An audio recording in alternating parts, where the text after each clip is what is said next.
ఆయన సాధ్యమైన సహాయంగా ఆవరణ తీసేది ఆదాము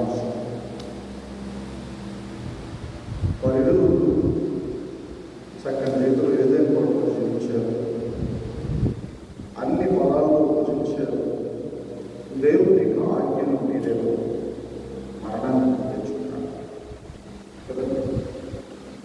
యేసుక్రీస్తు జన్మించిన తర్వాత అభిషేకించబడిన వాడే నాజీరు జీవించి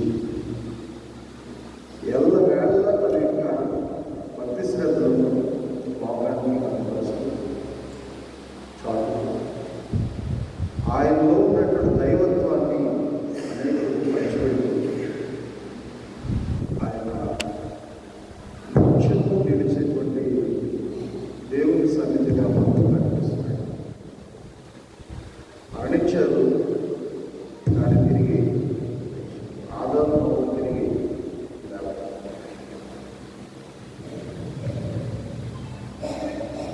ఆదాము తిరిగి ఎందుకని వాళ్ళ పాపము ఎవరో పాపము వాళ్ళు తిరిగి లేచేవారు ఉందంటారా లేదంటారా?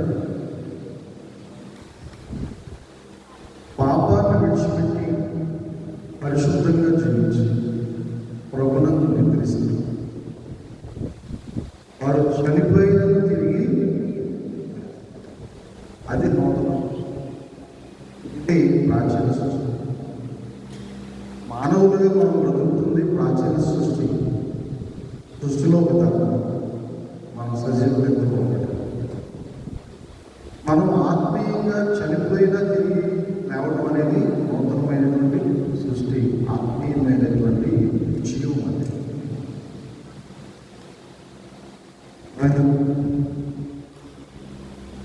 భూమి ఈ ఆకాశం అన్ని గతి సూర్యచంద్రులు, నక్షత్రాలు, సముద్రం, పంచభూతాలు నశించిపోతాయి.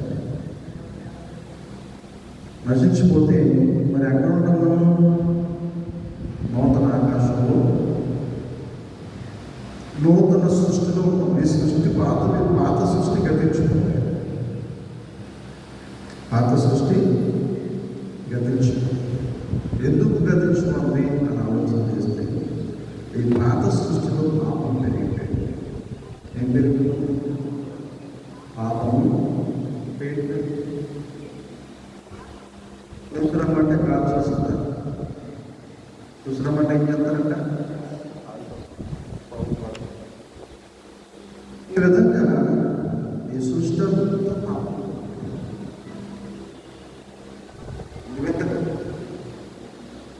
అందుకని ఈ సృష్టి అంటే అంతమైపోయే రోజు వస్తుందంట, మాయమైపోయే రోజు వస్తుంది. సముద్రం చూస్తే కనపడుతుంది, ఆకాశం చూస్తే కనిపిస్తుంది, భూమి చూస్తే అది ఎక్కడ ఉంటామో మనకి నూతనమైన ఆకాశం, నూతనమైన సృష్టిలో యేసు ప్రభు రాకపోయే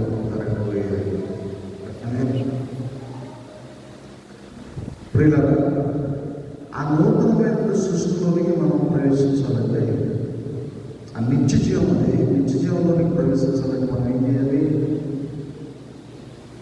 నిత్య జీవంలోనికి ప్రవేశించాలంటే నేను ఏం చేయాలి? ఒక మాట్లాడు యవనస్తుడైన అధికారం ఏం చెప్తాడు యేసుప్రభు?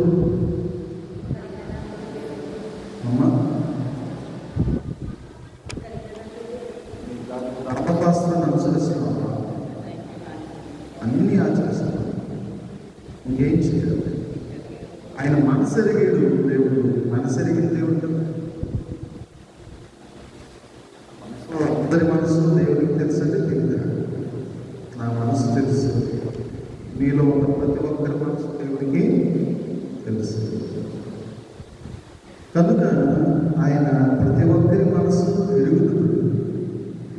ఆయనకి తెలియదంటే ఏమి? ఇంట్లో వస్తువులు మీకు తెలియకుండా ఉన్నాయా? అలాగే మన ఒంట్లో ఉన్నటువంటి ఆలోచనలు, మన ఒంట్లో ఉన్నటువంటి క్రియలు, మన తలపుల్లో ఉన్నటువంటి పాపములు, ఇచ్చలు ఆయనకు తెలియకుండా ఉన్నాయా? తెలుసు. ఈ అవకాశమైనటువంటి అధికారి యొక్క మనసులో ఏముందంటే, నేను ధనవంతుడిని, నాకేంటి? అతిశయం ఉందండి. ఏముందండి? ఒక్కొక్కరు అతిశయం ఉంది. నేను ధనవంతుడిని, నేను విద్యావంతుడిని, నేను చాలా జ్ఞానవంతుడిని, నేను బలవంతుడిని, నేను తెలివైనవాడిని, అబ్బో నా మాట కోటలు దాటుతాయి అని ఆలోచన కలిగిన మనుషులు ఎందరో ఉన్నారండి లేదా? వారందరి మనసు దేవుడు తెలుసుకుని వారికి తగినటువంటి విధంగా సమాధానం చెప్తూ ఉంటాడు. ఈయనకి ఏం చెప్పాడంటే,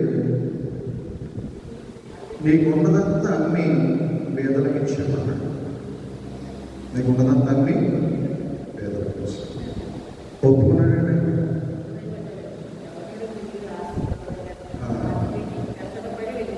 వ్యసనపడి ఎక్కడ బాబు ఏదో అలవకంటే చెప్పమంటే నాకున్న పాపం, నాకున్న ఇల్లు, నాకున్న గూడు అన్నీ అమ్మేసామంటాడు.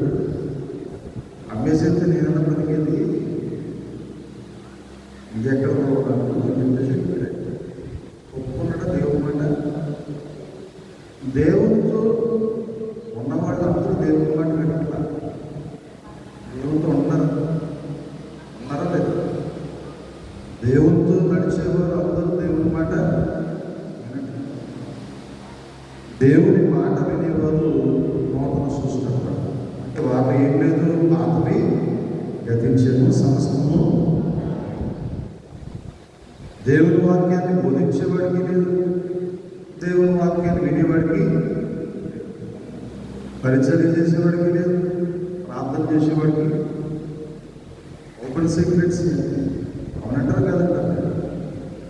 ఎవరి మనసులో దేవుడు వచ్చిన లేక విడిచిపెట్టి అవన్నీ విడిచిపెట్టి అతిశయాలు, అహంకారాలు, గర్వము, ఆ ధన వ్యామము, ఆ పదవీ వ్యామము, ఆ పెద్దరిక వ్యామము, నేను అనేటువంటి అతిశయాలన్నీ విడిచిపెట్టేస్తే మనం ప్రేమతో నూతన సృష్టి అవుతాం, నూతనంగా జీవించడం ప్రారంభిస్తాం. నికోదేము యేసుప్రభువుని అడుగుతాడు, నేను నిత్య జీవంలోకి వెళ్ళాలంటే ఏం చెప్తాడండి? కొత్తగా జన్మించమన్నాడు. అలా జన్మించమంటాడు, కొత్తగా జన్మించు. అదేంటి? నికోదేము ధర్మశాస్త్రోపదేశుడు కదా, ఆయన కొత్తగా జన్మించడం ఏంటి? ఆయనకు అన్నీ తెలుసు కదా. బైబిల్లో పాత నిబంధన కానించి, ఆది కాలం ఫస్ట్ పేజీ నుంచి ప్రకటన చివరి పేజీ వరకు అన్ని విషయాలు తెలిసేది. తెలియదండి ఏమి? అన్ని మాటలు వచ్చు, అన్ని వాక్యాలు వచ్చు, ప్రార్థన వచ్చు, అనేకుల గురించి మాట్లాడగలడు, చాలా బుద్ధి కలిగి, చాలా జ్ఞానం కలిగి మాట్లాడగలడు, ఎవరికి ఎలా చెప్పాలో అలా చెప్పగలడు. మరి ఆయనకి పరలోకం వెళ్ళాలంటే కొత్తగా జన్మించడం ఏంటి అంటే ఆయనకి ఏం తెలీదు. ఆయనకి అన్నీ తెలుసు కానీ ఏం తెలీదు. మారు మనసు అనేది తెలియదు. మారు మనసు తెలియకుండా ధర్మశాస్త్రాన్ని జరిగించినటువంటి అందరూ కాలగర్భంలో కలిసిపోయారు. మారు మనసు లేకుండానే కలిసిపోయారు. మారు మనసు లేకుండానే కలిసిపోయారు. ఒక అధ్యాయం ఉండేవారు నాకు తెలిసి, ఆయన చిన్నప్పటి నుంచి 5 సంవత్సరాల పెట్టడం నుంచి కూడా చాలా ఆత్మీయంగా అర్థుడయ్యాడు. చక్కని విద్యావంతుడయ్యాడు, చక్కని ఉపాధ్యాయుడయ్యాడు. ఆయన 70 సంవత్సరాలు వచ్చింది. ఆయన నాకు స్నేహితుడు, ఆధ్యాత్మిక స్నేహితుడు, ఫ్యామిలీ పరంగా శ్రేయోగులు. ఒక సందర్భంలో మాట్లాడుతుంటే మారు మనసు గురించి ఏం తెలియదు అన్నాడు. ఏమనడం? మారు మనసు మారు మనసు అసలు నా పండించలేక దేవుడు పుట్టేము, దేవుడు పెరిగేము, దేవుడు చచ్చిపోతాం, దేవుడు సంబంధికి వెళ్తాం. దేవుడే తీసుకుంటాడు, మోషే తీసుకుంటాడు కదా. మోషేకి మారు మనసు ఏముంది అని పాత నిబంధన అంతా చేస్తున్నాడు. యేసుప్రభు వచ్చిన తర్వాత పాత్రని గతించను సమస్తము వారికి బోధించమని మోషేకి పరలోక రాజ్యం గురించి బోధించమని ఆయనకి ఇచ్చిన పని నమ్మకం చేశాడు. లోపల వచ్చి ఆయన తీసుకెళ్ళాడు కదండి. కానీ యేసుప్రభు వచ్చిన తర్వాత పునరుత్థానుడై లేచిన తర్వాత పునరుత్థానంలో ఉన్నటువంటి బలాన్ని ప్రతి ఒక్కరికి ఇవ్వడానికి ఆయన ఏర్పాటు చేశాడంటే మరణాన్ని గెలిచేటండి ఆయన. అలా మరణాన్ని గెలవాలి. మరణాన్ని గెలవాలంటే మనము ఒక నూతనమైన సృష్టిగా మనము మార్చాలి. నూతనమైన సృష్టిగా మార్చాలి. దేవుడితో సహవాసం చేయాలి, మనుషులతో సహవాసం చేయడం కాదు. నేను వాక్యం అందిస్తున్నాను. మాస్టర్ గారు, నన్ను మీ బిడ్డలే ప్రేమిస్తారు, లేక మీ తండ్రులే ప్రేమిస్తారు, మంచిది. నన్నే దేవుడు అనుకుంటే కరెక్ట్ అది. ఒకవేళ మీరు నన్ను అంతగా ప్రేమించేస్తున్నారు కదా, గౌరవించేస్తారు కదా అని నేను ప్రేమించబడుకోవడానికి ఇష్టపడిపోయి బానిసనైపోయి, ఆ గౌరవానికి బానిసనైపోయి నేనే మిమ్మల్ని రక్షించగలను అని ఒక అబద్ధ క్రీస్తుగా వేషధారణ భక్తిని కొనసాగిస్తాయి. అన్నీ తెలుసని ఒక అధికారం ఉందని మిమ్మల్ని పంపిపెడితే నేను పరమరాజ్యం వెళ్తానా? ప్రభువా అని పిలిచే ప్రతివాడు పరమరాజ్యం వెళ్ళడు. కానీ దేవుని యొక్క చిత్తం, తండ్రి చిత్తం ఏది? అది తండ్రి చిత్తం ఏదండి? తండ్రి చిత్తం ఏదో తెలుసుకోండి. యెహోవా దయాళుడని చూసి తెలుసుకోమంటాడు. ఏం తెలుసుకుంటాడు ఆయన? యెహోవా దయాళుడని చూసి తెలుసుకోండి. ఆయన లోతెంతులు, ఎత్తెంతులు, వెడల్పెంతులు, ఆయనలో బలమెత్తులు, ఆయనలో శక్తి ఎంతులు తెలుసుకోమంటాడు. ఆయన అంటాడు కదా, ముందు నన్ను వెతకండి, తర్వాత నేను మీకు ఏం కావాలో ఇస్తాను. ఆయన్ని వెతకడం మానేసి మనుష్య పారంపర్య ఆచారాలు చూపుతున్నాడు, లోక సంబంధమైన మర్యాద చూపుతున్నాడు. అంటే కట్టుబాట్లు, ఆచారాలు, వీటికి మనము బానిసమైపోయి కాలాన్ని వృధా చేస్తూ ఉంటాయి. ఆయన చూస్తూ ఊరుకుంటాడా? కాలయాపన చేస్తే దానివల్ల కలిసి వచ్చేదే ఉంటాడు. ఎంతో కాలం భక్తిగా జీవించి, ఎంతో కాలం భక్తిగా కొనసాగి భౌతికంగా మరణించినటువంటి వారి సాక్ష్యాలు మనము విశదీకరిస్తే చివరిగా వారి యొక్క జీవితాలు ఏ విధంగా ముగిసి అధోగతి పాలైపోయినట్టుగా మనం చూస్తాం చాలా విషయాలు. అలా అయిపోవడానికి కారణం ఏంటంటే దేవుణ్ణి వారు వెంబడించక. ఎవరిని వెంబడించాలి? దేవుని వెంబడించాలా, లేకపోతే మన స్టేటస్ని మనం వెంబడించాలా, మన హోదాన్ని వెంబడించాలా, మన గౌరవాన్ని వెంబడించాలా, మనకిచ్చిన జ్ఞానాన్ని వెంబడించాలా, మనకిచ్చినటువంటి బలాన్ని వెంబడించాలా? ఎవరిని వెంబడించమంటుంది వాక్యం? దేవుని వాక్యాన్ని వెంబడించమంటుంది. దేవుని వాక్యానుసారంగా బ్రతకమంటుంది. దేవుని వాక్యానుసారంగా దేవుని దగ్గరికి రామంటుంది. సీమోను ఇంట ఒక స్త్రీ మనకు కనిపిస్తుంది. సువార్త ఆమె పాపాత్మురాలైన స్త్రీ, పరిశుద్ధురాలే కాదు. ఆమె ఏం చేసింది? సీమోని అంట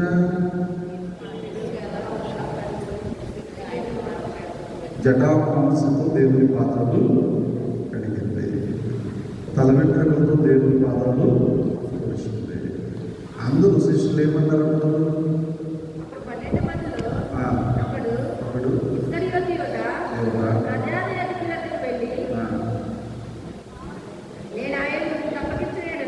అప్పగించినాడు. కోపపడి ఈ నష్టపెట్టుకు దీనిని గొప్ప వెనుకని పేదలకు ఇవ్వవచ్చునే అనేది. పేదలకు చాలా ఎందుకు వ్యాపారం చేస్తారంతా? అయ్యో, ఎంత సువాసన పాదాల మీద పోషిస్తారు, పాదాల మీద పోషిస్తే ఇదంతా వేస్ట్ చేసి చాలా డబ్బులతో కొనుక్కుంటుంది కదా ఈ అర్థం. అదే కనుక అన్ని పేదలకు ఇస్తే కాస్త 4 మెతులు తినేవారు కదా. ఎవరు? శిష్యులు ఒకడైనటువంటి ఇస్కారియోతు అనేటువంటి గ్రామానికి చెందినటువంటి యోధా ప్రాంతానికి చెందినటువంటి ఇస్కారియోతు. ప్రభుత్వంతో ప్రియమైనటువంటి కదా ఆలోచన చేద్దాం. అతనిలో ఏమన్నా కొంచెం భక్తి ఉందా? పరలోక రాజ్యాన్ని నేను స్థాపించాలనేటువంటి ఆలోచన కలిగి ఉన్నాడు ఆయన. పరలోక రాజ్యాన్ని నేను స్థాపించాలి, దేవుని రాజమార్గాన్ని నేను నిలబెట్టాలి, దేవుని ఆలోచనలు జరిగించాలి, దేవుని వెంబడించాలి, దేవుని ప్రకారంగా ఉండాలి అని ఎప్పుడన్నా అనుకున్నాడు అసలు? ఎంతసేపు డబ్బు, ఎంతసేపు మూట తప్ప దేవుని మాటను ఎట్టి పరిస్థితుల్లో అయినా స్వీకరించలేదు, ప్రేమించలేదు, వెంబడించలేదు. ఎంత దుర్మార్గం అండి! దేవునితో నడుస్తూ దేవుడు పెట్టి తింటూ తిన్నదిల్లు రోజు ఎవరు పెడుతున్నారు? ఆయనే కదా. ఎవరో ఒకరి ద్వారా ఆహారం పెట్టకపోతే వీళ్ళు ఎంతగా ఉంటారని వీళ్ళ దగ్గర ఉంటారు అసలు. అనేకమైన కార్యాలు చేశారు వీళ్ళు. ఆ దేశంలో పౌరసత్వ హక్కును కలిగి ఉండడానికి కూడా ఆయనే అరశకేలు సంపాదించి కట్టడం చెప్పారు. ఆశ్చర్యకరుడైనా ఆయనేమి మనలా కూలి పని చేసి కట్టలేదు. ఆశ్చర్యకరుడు కనుక లోకమంతా అయింది. లోకమంతా ఎవరిదండి? బంగారం రమ్మంటే వస్తుంది, వెండిని రమ్మంటే వస్తుంది, డబ్బును రమ్మంటే వస్తుంది. దేవుడు కదా అయినా, మనుషుడు కాదు కదా దేవుడు. కనుక ఆయన చెప్పాడు, చేప వెళ్తుంది ఈ బోధులు 12 గంటలకి వెళ్తుంది, సరిగ్గా చెరువులు ఉంటుంది, ఆ చేప పట్టుకోండి, కొయ్యండి, దాంట్లో అరశకేలు ఉంటుంది, తీసి అమ్మి ప్రభుత్వానికి మనందరికీ పన్ను కట్టేసాడు. అక్కడ వీళ్ళు బ్రతకటానికి ఆ దేశంలో పౌరసత్వ హక్కును కూడా ఎవరు కొనిచ్చారు? దేవుడు కొనిచ్చాడు, యేసు ప్రభు కొనిచ్చాడు.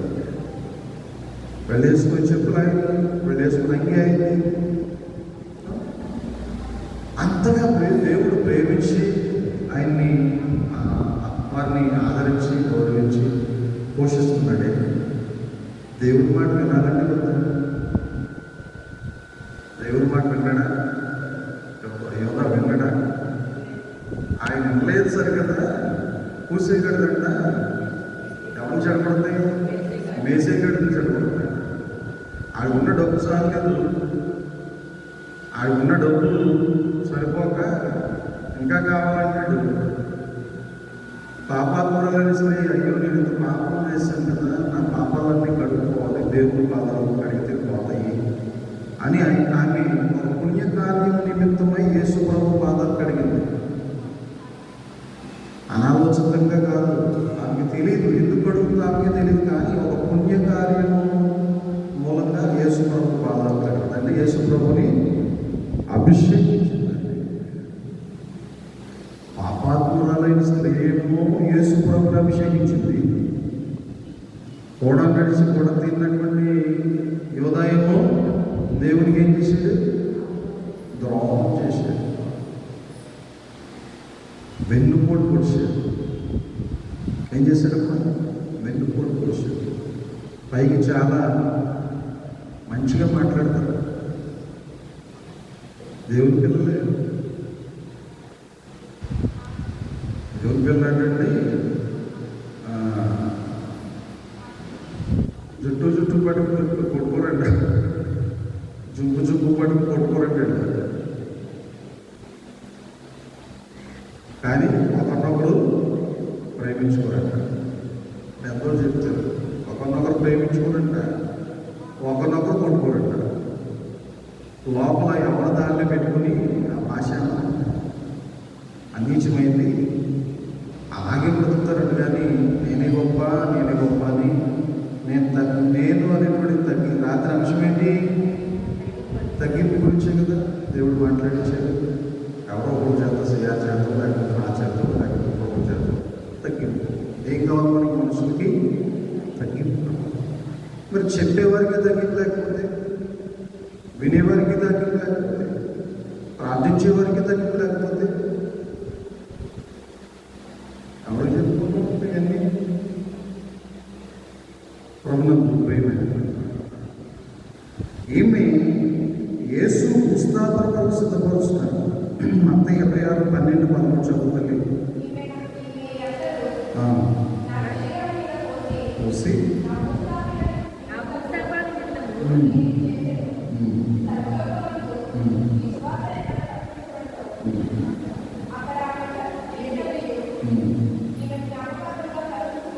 చాలా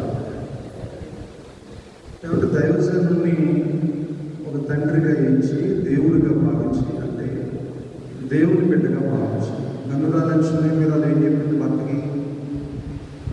ఈయన భక్తి కలిగిన దైవజనుడు. భక్తి కలిగిన దైవజనుడు ఎవరు? అమ్మకి ఎవడో తెలుసుకోవాలి. అమ్మకి ఏం చెప్తుందంటే, వీడు భక్తి లేని దైవజనుడు, మూకుడు, లేకపోతే ద్రోహి. యేసుప్రభుని ఏమన్నది లోపం? మతద్రోహి అంతా, రాజద్రోహి అంతా. దేవాలయాన్ని 3 దినాలు పడుకుంటే ఎంత కట్టం, మనం ఎంత కష్టపడి కట్టుకుంటే ఆ ఒక్క మాట చాలు అతను సిలివేస్తానికి. అని ఏం చేశారు పెద్దలు? పిల్లల దగ్గర పరబ్బానన్న విడిచిపెట్టిన కానీ అతను మాత్రం మీరు అంత క్రూరమైనటువంటి మనస్తత్వం. తోడేళ్ళు ఉన్నాయి లోపల. గొర్రె పొచ్చు తప్పుకున్న తోడేళ్ళు. స్వార్థ చేస్తున్నటువంటి వాళ్ళు సామాన్యులే కాదు, గొర్రె పొచ్చు తప్పుకున్న తోడేళ్ళు చాలామంది. విశ్వాసులు నేనే బైబిల్ చదవాలి, నేనే పాడుకోవాలి, నేనే అనేది ఉన్నప్పుడు నువ్వు ఎంత చేసినా భక్తి వ్యర్థమంటే కదా. తగ్గింపేది? తగ్గింపు లేనట్టు ఉన్నట్ట. నేనే గొప్ప అనేటువంటి ఆలోచన ఉన్నప్పుడు, ఎదటి మనిషిని తక్కువ చేసి మాట్లాడినప్పుడు నీలో తగ్గింపు ఉందా? తగ్గింపు లేనప్పుడు దేవునికి తగ్గట్టుగా ఎలా ఉన్నావు ఆలోచించాలి. నా భూస్థాపన నిమిత్తం నేను చేసింది తప్పలా అవుతుంది. వేదలు ఎప్పుడు మీతోనే ఉంటారు. ఎప్పుడు మీతో ఉండే వేదల్ని మీరు కనికరించండి. వేదలను కనికరిస్తే మీరు ధన్యులే, మంచిదే. కానీ నేను ఎప్పుడు మీతో ఉండను. ఉంటాడండి ఆయన. ఓ 3.5 సంవత్సరాలు సేవ చేసే జీవితం. ఎన్ని సంవత్సరాలు? 3.5 సంవత్సరాలు. అంటే ఆయన జీవితంలో సేవ చేసిందే 3.5 సంవత్సరాలు. మిగిలిన 30 సంవత్సరాలు వాళ్ళ అమ్మగారికి, నాన్నగారికి, తమ్ముడికి అమ్మ పెట్టుకున్నాడు. కూలి పని చేసాడు. ఆయన కూలి పని చేశాడు, వడ్రంగి పని చేశాడు లేదా? వడ్రంగి పని చేసి వచ్చిన ఆ కొంత సొంతం తల్లికి, తండ్రి అంటే పంపించాడు కదా. అన్న తమ్ముడికి వాళ్ళ కుటుంబాన్ని పోషించుకున్నాడు. 3.5 సంవత్సరాలు సేవ చేశాడు. ఆ 3.5 సంవత్సరాల తర్వాత నేను ఫస్ట్ దినానికి ముందుగా 2 రోజుల ముందు చెప్పాడు కదా, నేను వెళ్ళిపోతున్నాను. చెప్పాడు కదా, చెప్పాను. నేను చెప్పాడు కదా అంశం, నేను వెళ్ళిపోతాను. మనుష్య కుమారుడు పట్టబడబోయే రోజు రాబోతుంది, సిలువ వేయబడబోయే రోజు రాబోతుంది. అప్పుడు మీరు అందరూ దాక్కుంటారు. మీరు నన్ను ఎరగనంటారు. పెద్దగా చెప్తున్నావు కదా నువ్వు కథ. పేతురు 3 సార్లు నేను ఎవరినో తెలియదంటాను అన్నాడు కదా. మరి ఎవరినో తెలియదు బైబిల్ తల రాసుకుంటూ ఉంటే ఈయన ఎవరు మోసుకెళ్తారు, ఎవరు సమాధి చేస్తారు? ఆధారాలు ఉన్నాయా? నాకేంటి నా వాళ్ళు ఉన్నారని ఆధారం ఉందా? ఆ 12 మంది శిష్యులు నన్ను మోసుకెళ్తారు, సమాధి చేస్తారు అనేటువంటి ధీమా ఉందా యేసు ప్రభుకి? లేదు. అరిమత్తయి యోసేపులు